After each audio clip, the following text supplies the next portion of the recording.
Hello and welcome back to the White Pew podcast. I am ZM and it is Sunday the 19th of January and Happy New Year because it's 2025 as well. So hope you had a nice Christmas and a nice New Year. I'm aware that it's a bit late in the month for me to be coming back to work, but I had a break after Christmas rather than for Christmas. Freelance life, what can I say? But yeah, I hope you've had a nice time. If you're not aware, the White Pube is the critical collaborative identity of myself, Zarina Mohammed, and my collaborator, Gabrielle de la Puente.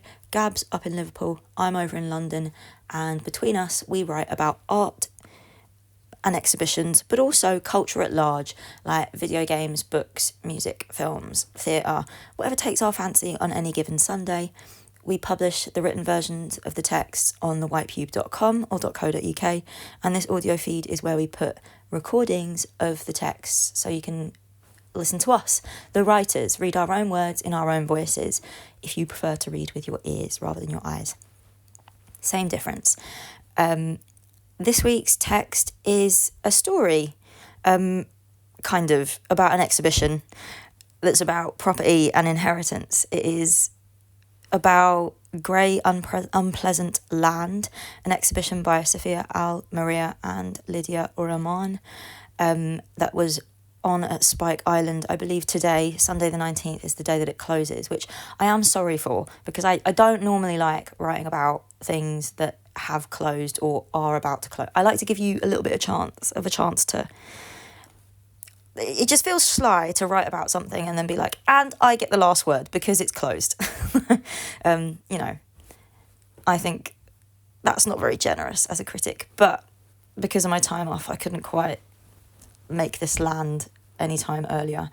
But because it's a story, maybe it's less the last word and more a different kind of word. I don't know. I'll let you tell me what you think of it rather than give it a big preamble. But yeah, I'll get straight into it and then stay tuned to the end and I will give you a little emoji to comment on the post. I will tell you one thing. I didn't get this job for nothing. They have no idea who I am, but they soon will. For the most part, I am biding my time. I lay low in the gallery, in the corners, at doorways. I hide in plain sight. Visitors expect to see me, or they don't register seeing me, even when they look right at me. Sometimes the curators rush past and send me a sidelong glance, a smile, but I regret, not much. No. Galleries are feudal systems, if you ask me. Director, king, curatorial lord, invigilator as peasant or serf. I appear before you now as an invigilator, but I roam free. A humble vagabond. A blessing. England is property. I will tell you that for free.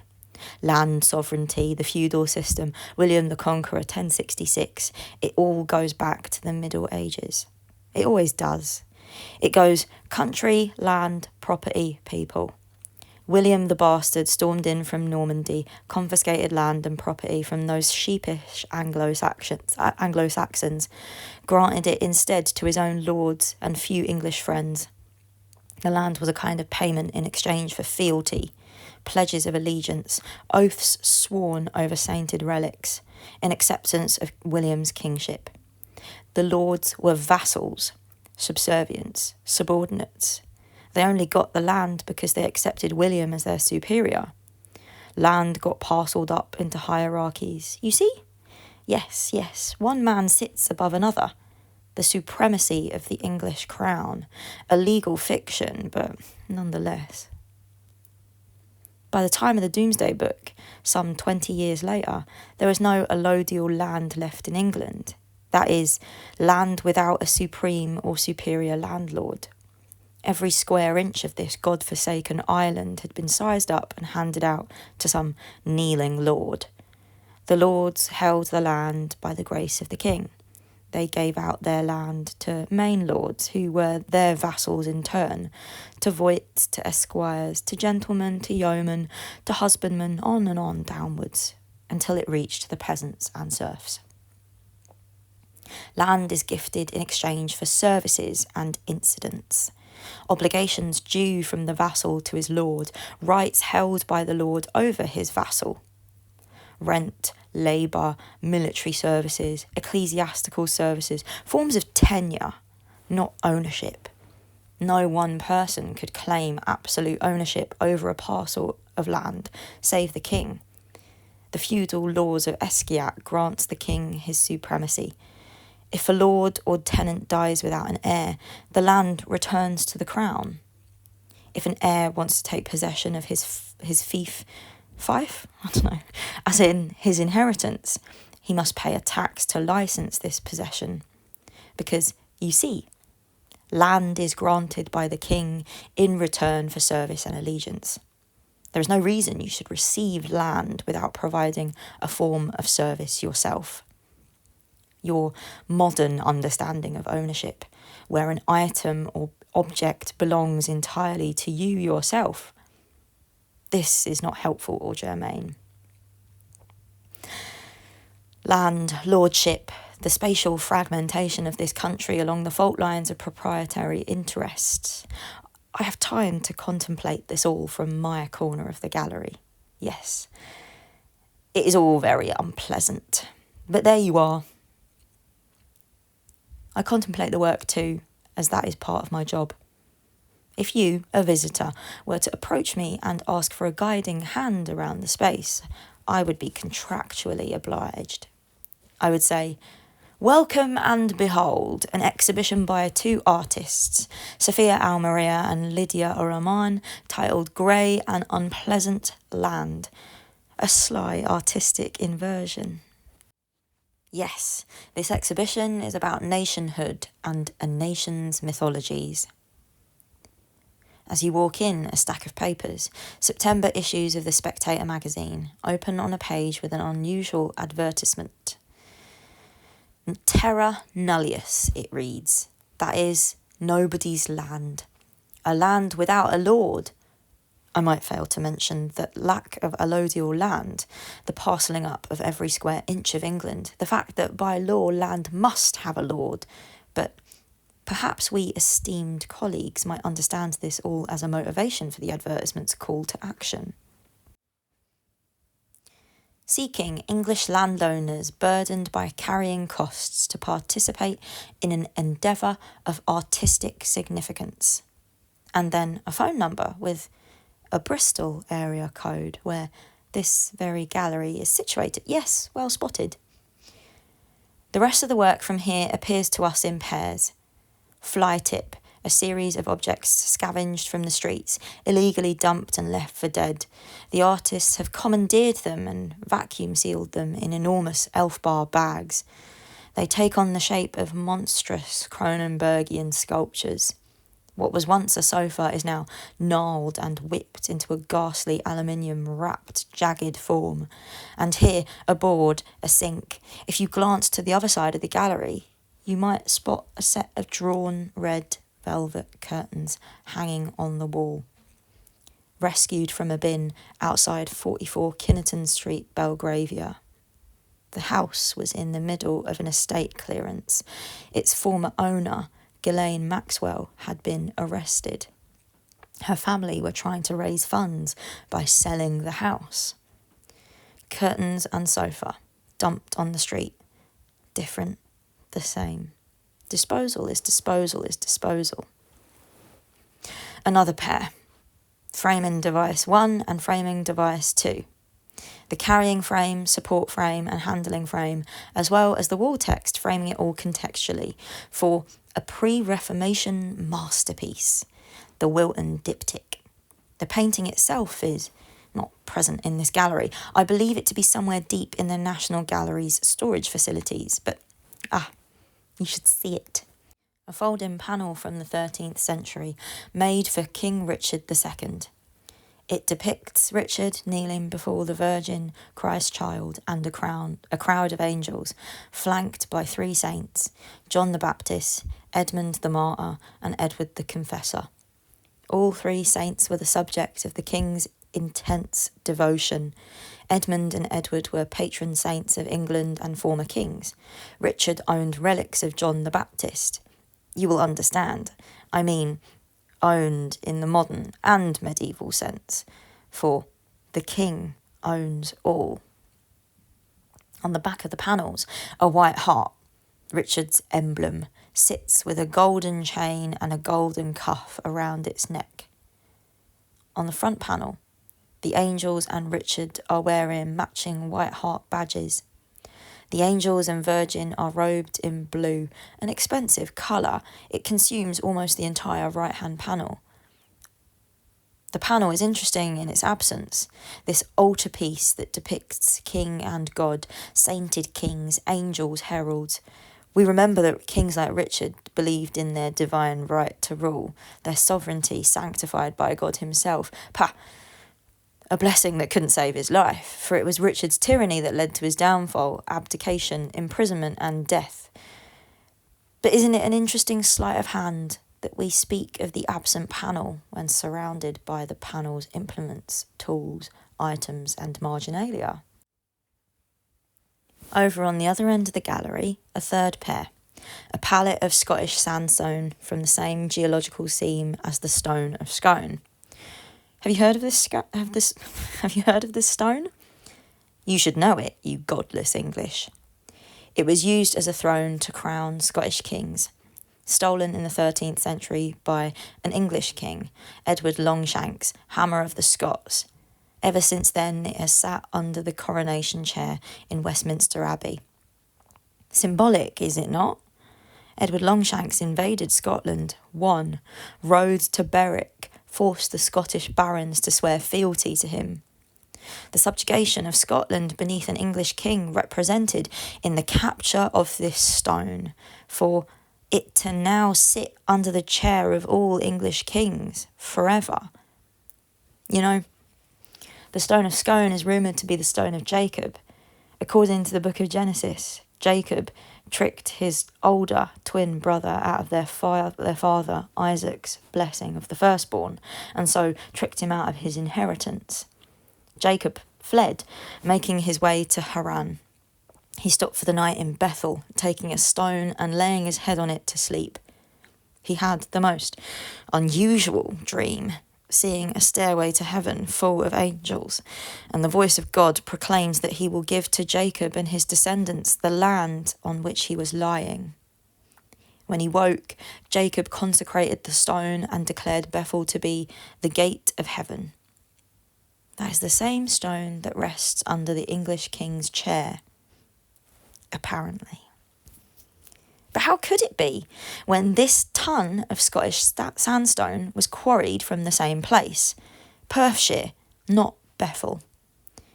In this far room, we have a stained glass window with a passage about a vision, the dream of Esau. Cheated out of his birthright, he dreams of lying his head on a stone that whispers to him. A golden plough turns into a chain of molten iron. Fields bind the earth in a gilded cage. Esau swears his allegiance to the wild places, the untamed land, the blessing of exile. The forest speaks to him in green fire, in bronze serpents, warning him, do not grasp what chains thee, for power is a trap. The earth's true gift is not what thou canst hold, but in what thou canst release. Seek not dominion, but knowledge. Seek not mastery, but harmony. The leaves sing ancient songs to him, and Esau understands that he has been spared the burden of his birthright, that it was a kind of curse. A parable for kings, for those who would place one man above another, is it not? The legal fiction of a sovereign's divine right, countered by the sacrament of wilderness. The final pair is perhaps the most interesting. In this central room, in this heart of the gallery, we have two inheritances. One belongs to Graham Randalls from Liverpool, the other to Sir William Alexander Noel Henry Bellingham, 9th Baronet Bellingham. Graham's inheritance, 240 porcelain chamber pots, laid out here in a strict grid. Sir William's inheritance, about £30,500 worth of Georgian silverware. You must assume, as the silver is locked away in these 2 wooden chests. On the wall there is an itemised list of the contents. Salvers with crests and fine etchings, teapots and sugar bowls, candlesticks and cream jugs with decorative allegorical scenes. The chests arrived late, 2 weeks after this exhibition opened. The artists had to navigate a complex bureaucratic process to retrieve the silver from the heir's family bank vault. It arrived here in an armoured and insured lorry. It was so heavy it needed to be moved by forklift. Yes.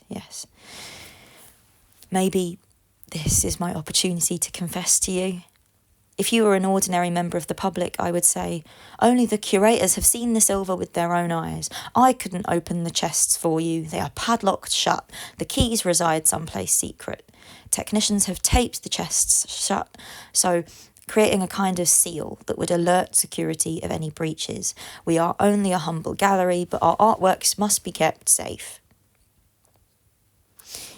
But I believe we have a kind of understanding between us. I will clear my conscience. Of all the diptychs, this one is set to go to auction after the show has closed. The artists have plans to sell the 2 inheritances together, a job lot of silver service and piss pots. The irony mustn't be lost. Over in that far corner, you will see a newspaper spread, a 2023 issue of the Liverpool Echo, where a journalist has interviewed Graham Randalls.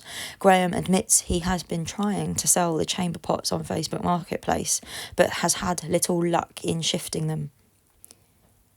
The silver too. In reviewing this exhibition for The Guardian, one Mr. Evan Moffat remarked that Sir William was inclined to grant the artist access and use of his family silver. It had become something of an emotional burden to him. The Bellingham family has a reputation for losing entire estates in card games. Miraculously, the family silver has survived this profligacy. It too has proved difficult to shift. Until now. Yes, I, a humble vagabond. I roam where I please, free from the gallery's complex feudal system. I am tied to no lord, no land. Like Esau, I belong to the wilderness, untamed. Some would see that as a misfortune. I cannot imagine it being anything other than a blessing. Sitting here in my corner of the gallery, watching, waiting, contemplating, I cannot shift from my mind the thought that even if this work went to auction, even if it were to be sold, would it not become a burden to another? Yes, I did not find myself in this job for nothing. I received a vision of my own. It came to me while I lay low in this corner. It came to me, resplendent, magnificent.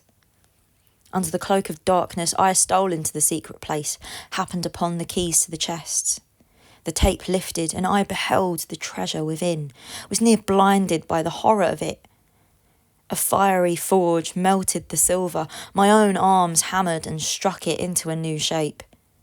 Yes, when the exhibition closed, the curators opened the chest and they came to find it empty.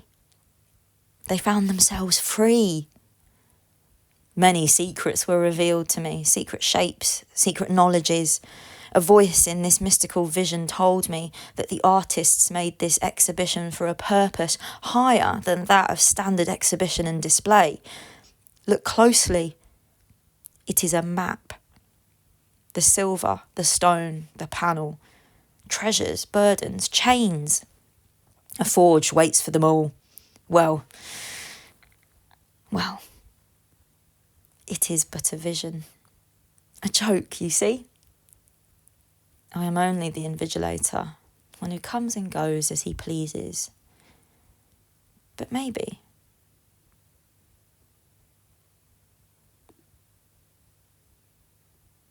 There you go. That is the text. I was struck when I was walking around, because I popped down to Spike Island in December and had a chat with the 2 marketing officers at Spike Island, And they were saying that they had seen the silver that was inside the chest, and they tried to open it for me so that I could have a little peek inside, but the tape, I couldn't, like, they couldn't get in, and they were like, like, oh no, we'll send you a picture. And I kept thinking, oh my God, what if, could you imagine, what if the silver, they opened it at the end and the silver was gone? And what a heist. They'd never know. The visitors just have to trust that the silver is there. And what if it's not? Does it matter if it's not there? Like, what happens if it's not, if it disappears? Is that not a kind of sleight of artistic sleight of hand of equal importance or interest?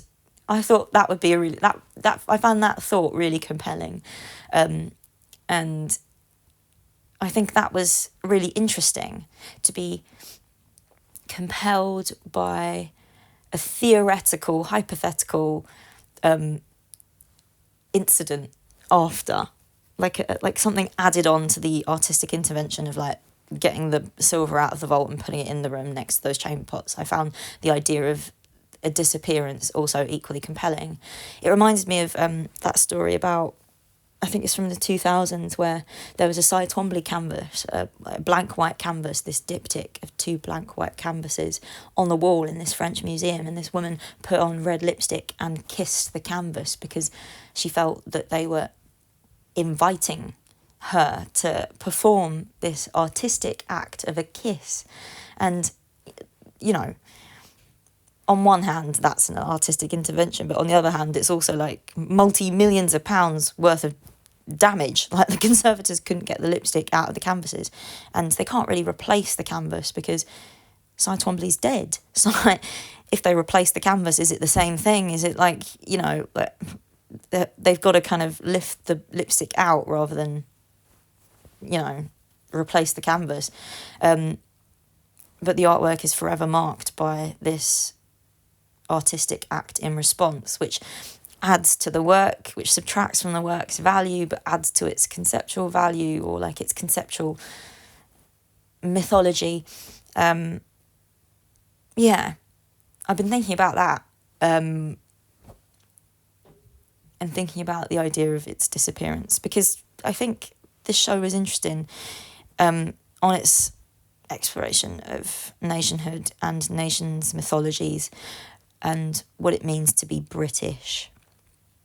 I think, or maybe not British, but English, because I think England is, rather than just being a country, it is also a system of land ownership. Like those Esquiat laws that revert all land without inheritors, that grants land ultimately to revert to the king. That still exists. I think The Guardian did an investigative report on the way that works in the 21st century. Like in 2024, I think at the when Charles was getting crowned, they did an investigative report and found that like the Crown Estate is like sucking up loads of land around the country, because if you die without an heir, or without, putting a will together that grants your land to someone else or your property to someone else, it reverts to the crown, which is nuts. It's nuts that these medieval laws still kind of function, but they do, and it just seems like a fundamentally English thing. So there you go. That's this week's text. My emoji, please can I have either the crown emoji or the person with the crown? So either the emoji where the crown's on its own, or where there's a little king or queen or non-binary sovereign. The one where it exists on a head, because I think that feels fitting on the subject of all land reverting to the king or to the crown. Nuts. There you go. And thank you for listening, and apologies that this is so late in the day. Maybe we should all stay tuned for tomorrow morning to find out once this exhibition's closed, if they do open up that chest, if the silver is still there. If it is, I look forward to seeing it. If not, I look forward to seeing that. There you go. And goodbye. Have a nice rest of your Sunday.